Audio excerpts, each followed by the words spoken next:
O Senhor esteja convosco. Ele está no meio de nós. Proclamação do Evangelho de Jesus Cristo, segundo João. Glória a vós, Senhor. Naquele tempo, a multidão perguntou a Jesus: Que sinal realizas para que possamos ver e crer em ti? Que obra fazes? Nossos pais comeram maná no deserto, como está escrito na Escritura: o pão do céu deu-lhes a comer. Jesus respondeu: em verdade vos digo, não foi Moisés quem vos deu o pão que veio do céu. É meu Pai que vos dá o verdadeiro pão do céu. Pois o pão de Deus é aquele que desce do céu e dá a vida ao mundo. Então pediram: Senhor, dá-nos sempre desse pão. Jesus lhes disse: Eu sou o pão da vida. Quem vem a mim não terá mais fome. Quem crê em mim nunca mais terá sede. Palavra da salvação. Glória a vós, Senhor. Caríssimos, caríssimas, nesta manhã de temperatura baixa e agradável que temos no Santuário Basílica Nossa Senhora da Piedade, em torno de 15 graus, João? 15 graus, que maravilha. Em torno de 15 graus, não sei como está em tantas outras partes de nossa região metropolitana, ou do país, ou de qualquer outra parte do mundo. Mas, sinceramente, desejo que o frio que nós possamos sentir, ou o calor que você sinta, não seja um símbolo ou significado daquilo que você carrega dentro de si, como amor a Cristo. Porque se for um calor tão grande que está ao seu redor, no ambiente onde você está, se você sente calor, que o amor de Cristo e o ardor por anunciar o Evangelho seja mais forte. E se é frio o que você sente, que o calor de Cristo te aqueça para encontrar outros tantos que têm um frio muito maior que está dentro de seus corações. Encontramos-nos neste dia para celebrarmos a Eucaristia e fazermos a nossa meditação com a Palavra de Deus. Como é de costume, nós faremos um caminho progressivo e, de tal modo, nesta manhã, olharmos para Atos dos Apóstolos, capítulo 7, versículos 51 até o capítulo 8, versículo 1a, que narra o momento do martírio de Estevão. Essa cena de Estevão que é apedrejado, inclusive diante de Saulo, que mais tarde será chamado Paulo, é uma cena tão singular que traduz e sintetiza a história da salvação. Riquíssima na sua beleza e, acredito eu, muito instigadora. Permitam-me dizer o porquê.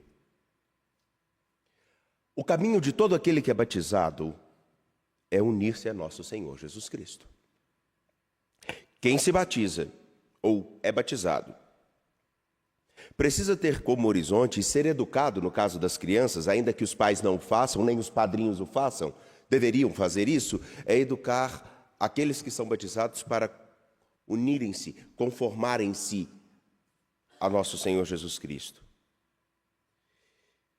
E vemos aqui a história da salvação muito descrita, que perpassa a nossa própria história.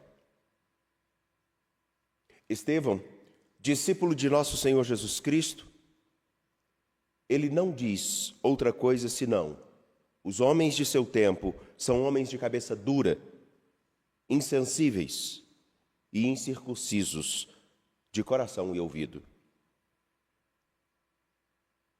Isso significa que, dentro de suas mentes, nada entra senão aquilo que eles carregam como convicção própria, como verdade individual.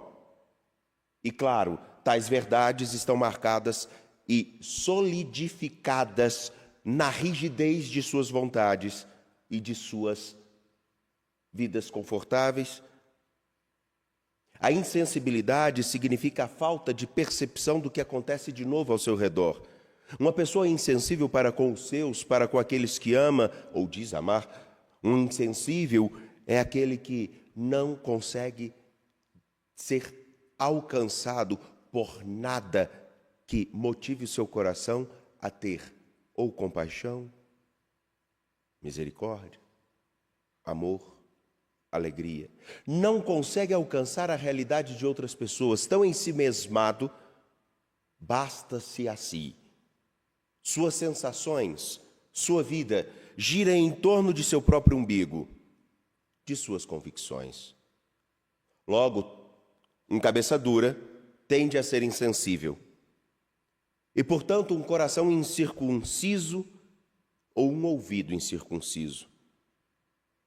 O coração incircunciso é o coração que não é voltado para o Senhor. É o coração que não tem, pela falta de sensibilidade, a menor atração em saber pelo menos, ou indagar-se, o que será, na verdade, a vida com ou sem o Senhor. O ouvido cerrado, nada entra que não seja aquilo que conforme ou fortaleça os seus argumentos e suas convicções. Para ficar claro, seria como aquelas pessoas que acreditam que seguir a Jesus Cristo seja somente um ato revolucionário, um ato de esquerda ou da perspectiva política, ou somente um tom de acolher pessoas do modo com que elas estão, ou ainda uma mera concepção de alterar toda a ordem para uma nova forma de ver a Jesus, a igreja, ao mundo. Ou então pode ser aqueles que estão enrijecidos, não consigam nem mesmo perceber qual é o novo que Deus nos pede, como estes homens que são incircuncisos e também, obviamente, fechados em si mesmos.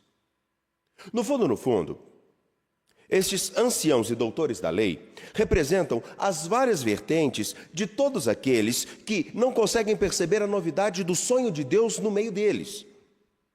Não escutam ao Senhor, querem somente justificar as suas convicções, portanto, não têm nenhuma sensibilidade para trilhar um caminho de aprimoramento, de melhora da sua pessoa em relação aos outros.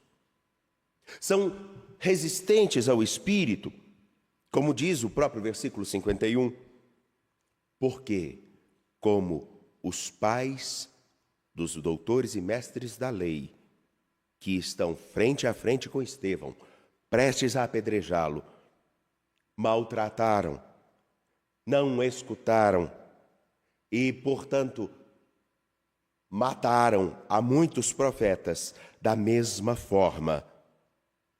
Os anciãos e doutores da lei o fazem com Estevão. E ainda hoje é feito com aqueles que dizem sobre o Evangelho o que é necessário. Estevão conforma-se à história de todos aqueles que, motivados pela fidelidade à palavra do Deus que deseja que o homem seja realmente livre, pleno, são perseguidos. Ele próprio é perseguido. No entanto, que o versículo 52, a pergunta imperiosa aos doutores e mestres da lei: a qual dos vossos pais, ao qual dos profetas vossos pais não perseguiram? Ainda hoje, falar da seriedade do Evangelho, da importância de trilharmos um caminho conforme o Evangelho, entre nós cristãos, não é ainda um motivo de perseguição? Lembremos-nos, um padre em uma determinada comunidade que vai dizer de uma coisa besta, que aparentemente não tem nenhum sentido: vocês, cantores, não devem cantar tais músicas. Vocês não estão fazendo um show dentro das celebrações. Vocês precisam ajudar a comunidade a cantar. Esse grupo não se revolta.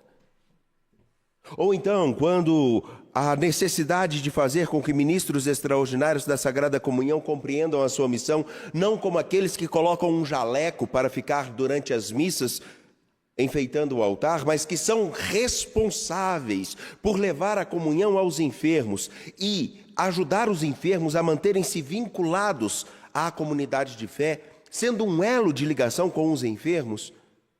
Quantos ministros extraordinários da Sagrada Comunhão não se revoltam quando escutam a isso?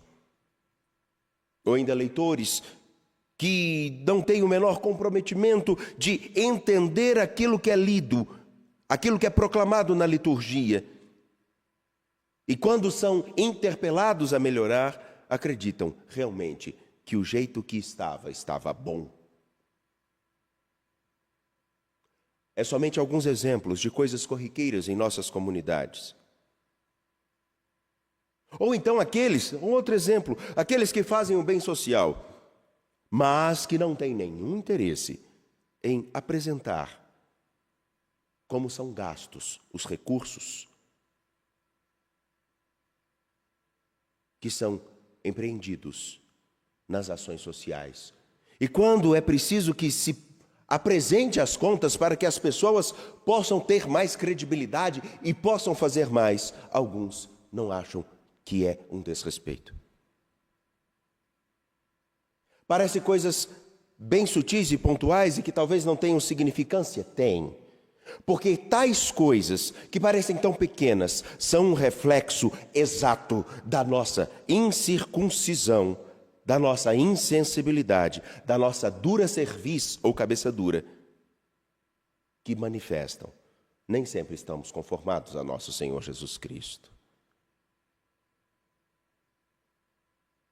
Estevão fala da palavra com verdade, com ímpeto, com responsabilidade. Ele se conforma a Jesus de tal modo que, inclusive, tendo a possibilidade de maldizer aqueles que lhe fazem mal, ele pede: Senhor, não os condenes por este pecado. Tende misericórdia destes. A conformação a nosso Senhor Jesus Cristo não é somente aquela conformação onde alguns, inclusive, vemos nas redes sociais, está vinculada a realizar milagres, independente da idade. E, inclusive, deixe-me fazer um adendo aqui. Se existem pessoas, adolescentes, que estão ocupando determinados lugares nas redes sociais e que está incomodando tantas pessoas, deveríamos fazer a pergunta: não é o fato de simplesmente ter adolescentes que assim se comportam, que estão sendo pregadores? O problema não é esse. O problema é percebermos como nós estamos vendendo o Evangelho a qualquer preço. E isso não é mérito somente de um ou de outro local. Essa deveria ser a pergunta principal. Porque eu me lembro muito bem que um bispo muito sério disse uma vez: nós estamos perdendo a referência do Evangelho e a seriedade de falar dele. Onde nós temos um tempo no qual as pessoas podem dizer o que quiser, como quiser, sem nenhum mínimo de responsabilização, e fazer mirabolâncias, pseudo-milagres, e nós achamos que a espetacularização da fé é justificável, e isso em todas as vertentes. Todos que fazem isso nas mais diversas instâncias, sejam eles políticos, religiosos, todos são responsáveis. Na verdade, adolescentes que assim se comportam são um sintoma de uma sociedade doente que não sabe a relevância do Evangelho. E pior, não quer saber, porque está literalmente incircuncisa, de cabeça dura, insensível e, portanto, buscando somente os próprios interesses. A conformação a nosso Senhor Jesus Cristo não é a realização de milagres. A conformação a nosso Senhor Jesus Cristo é entrar na história da salvação de tal modo que essa história perpasse no meu viver. Como assim? Não quero dizer que cada um de nós deva procurar o martírio e deva desejar ardentemente que seu peito seja rasgado ou sua cabeça quebrada por pedras. Não é isso. Pelo contrário, Estevão conforma-se a nosso Senhor Jesus Cristo, porque ele dá a sua vida pelo Senhor a quem ele acredita. O martírio não é simplesmente o derramamento de um sangue. O martírio é todos os dias, por causa de nosso Senhor Jesus Cristo, por causa do Evangelho, exercer a mais difícil de todas as artes.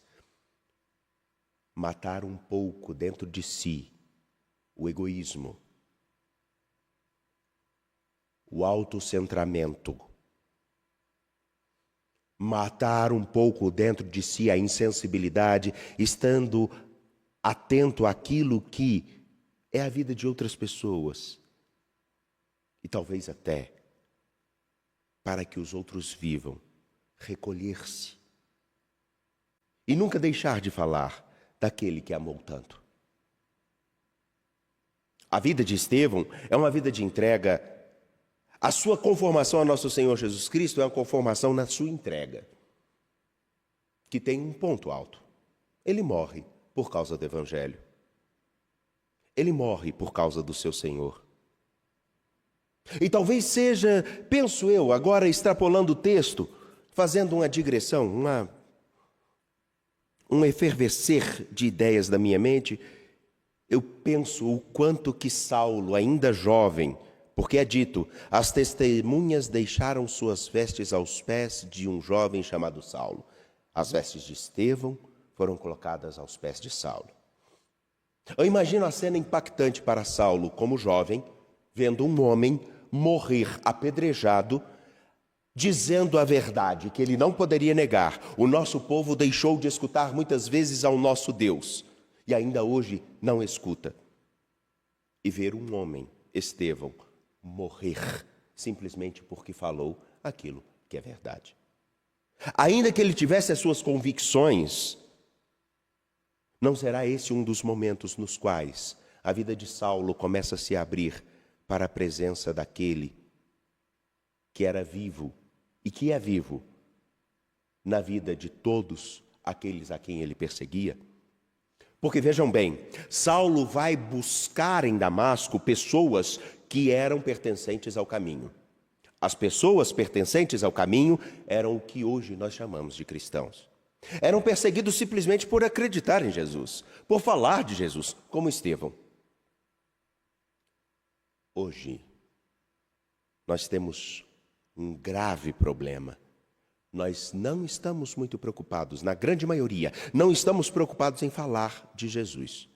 Não estamos preocupados em falar da salvação e da vida. No entanto, que não são palavras que aparecem muito. Nós escutamos muito as palavras pecado, mas vinculadas a uma culpa. Nós ouvimos falar muito de graça, de vitória. Nós ouvimos falar muito de sucesso. Inclusive existem algumas pregações que vão dizer: se Deus te permitiu tocar, se Deus te permitiu acariciar, se Deus te permitiu, é porque é para você. Nem sempre. Nem sempre. E deixamos de falar de conversão, deixamos de falar de salvação, deixamos de falar de justificação, que é o homem deixar de olhar para si próprio e começar a olhar para Cristo e procurar a medida de Cristo. Deixamos de falar de redenção. Deixamos de falar de vida. Deixamos de falar de responsabilidade. Deixamos de falar de amor, não no sentido frívolo que se encaixa em qualquer palavra, em qualquer frase e em qualquer momento, mas aquele amor autêntico, que é comprometido, que por às vezes amar tanto, inclusive, vai embora. Nós deixamos de falar de muitas coisas. Discutimos as firulas e nos esquecemos do essencial. Estevão une-se a Jesus na rejeição, na paixão, na morte. E acreditamos que já viva a graça da vida com Cristo. Nós nos conformamos a Jesus somente naquilo que queremos? E eu acredito que esse seja o ponto que nós precisamos olhar na parte da tarde, na homilia da tarde. Porque nós buscamos a Jesus, porque Ele tem real significado no nosso viver, a verdadeira importância dele no nosso viver, ou porque nós queremos, como tantos outros, somente os benefícios que Ele poderia nos dar. E isso é sim a doença que faz com que adolescentes estejam nas redes sociais fazendo tantas coisas, mas eles não fazem isso sozinhos. Antes deles, tiveram outros, adultos e alguns agora políticos, que insistem em manter a mesma prática. Mas desses, nós nem falamos.